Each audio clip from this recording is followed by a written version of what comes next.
As you well know, there is a lot of interest today in preserving nature, in saving natural habitat and the animals that live there.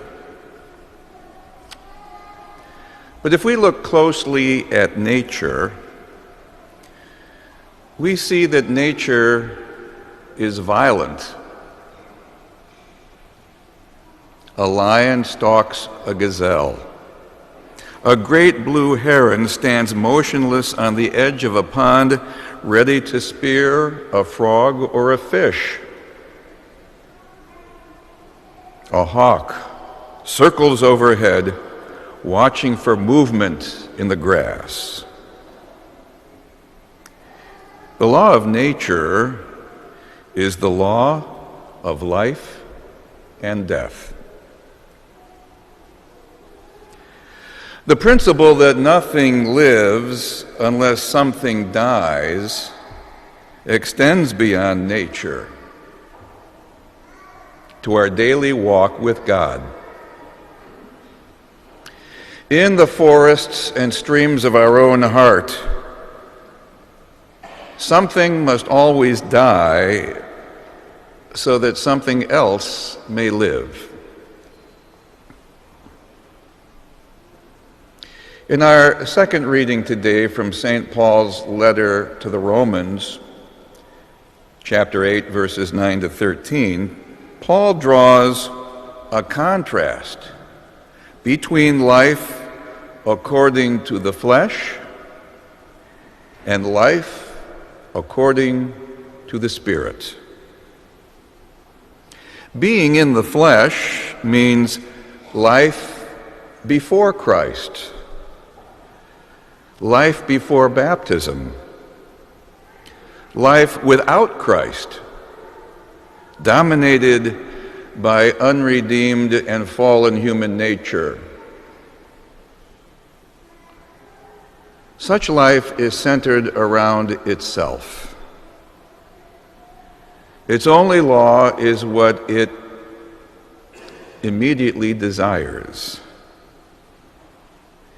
And its chief characteristic is being totally absorbed in those things that a person living apart from Christ sets his or her heart upon.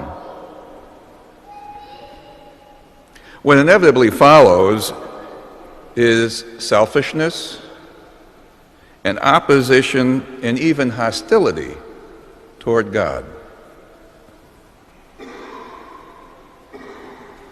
But St. Paul also gives us good news. There is the life that is dominated by the Spirit of God. Such a life is filled with Christ, and God's project is that person's roadmap in life.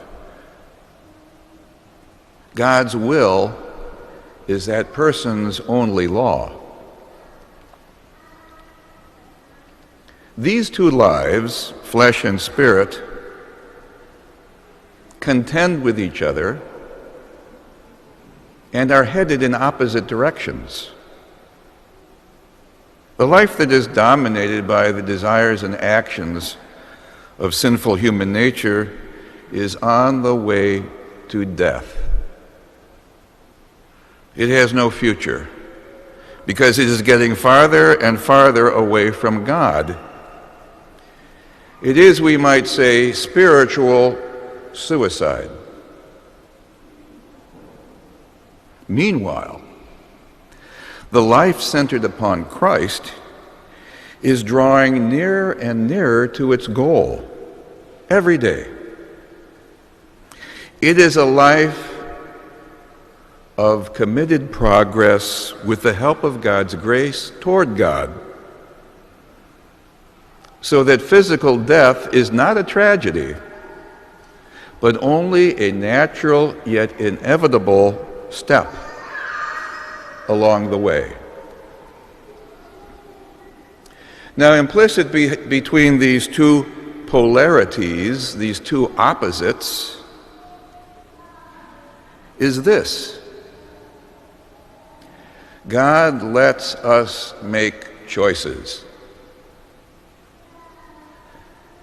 We can accept the salvation Christ offers us, or we can choose, in effect, to reject it.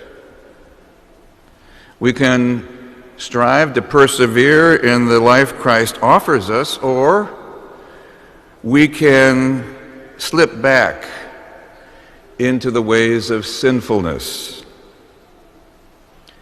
True enough that our salvation depends totally upon God's loving initiative. In no way do we earn it. But salvation also depends on how we choose. How we choose to respond to God's overtures toward us. So that's the question. What is most important to us? We can embrace faithfulness to the demands of the risen Christ that are often difficult. We need only think of the Gospel of Luke chapter 9, verse 23, where Jesus tells the disciples to deny themselves, to take up their cross, and follow him daily, to take up that cross daily. And we can embrace being faithful to the risen Christ, even though doing so is not immediately rewarding or even affirmed. On the other hand, we can consistently choose the way of immediate indulgence, the easy way, the convenient way. Now, how do we know what our priorities are? Well, they reveal themselves in little things. Going out of one's way, being somewhat inconvenienced to perform an act of kindness for somebody, or taking care of ourselves first. Spending time in prayer, or watching TV. Facing a difficult situation, or getting out of it by not telling the truth. Such choices have a cumulative effect. They add up. Our second reading in the last verse concludes with Paul's exhortation, his sales pitch, if you will. If you live according to the flesh, you will die. But if by the Spirit you put to death the deeds of the body, you will live. My brothers and sisters, Christian living is a high-stakes proposition. So many people don't realize that. Believers, those who have been baptized, can still live according to the flesh. The Holy Spirit's grace can be resisted. So, a commitment to follow the Spirit's lead must be made over and over and over again.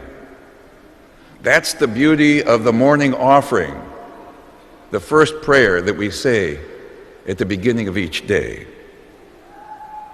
Because living in the Spirit is a constant project.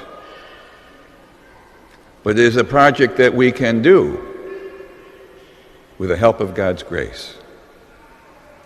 If we choose to open ourselves to the goodness of Christ and to our neighbor, the goodness that God has bestowed upon us will grow. It will flourish. we become more and more like Christ, whom we put on in baptism. So let us ask, what must die in us so that Christ can freely live in us? May God help us follow the Spirit of Christ in what we say and do.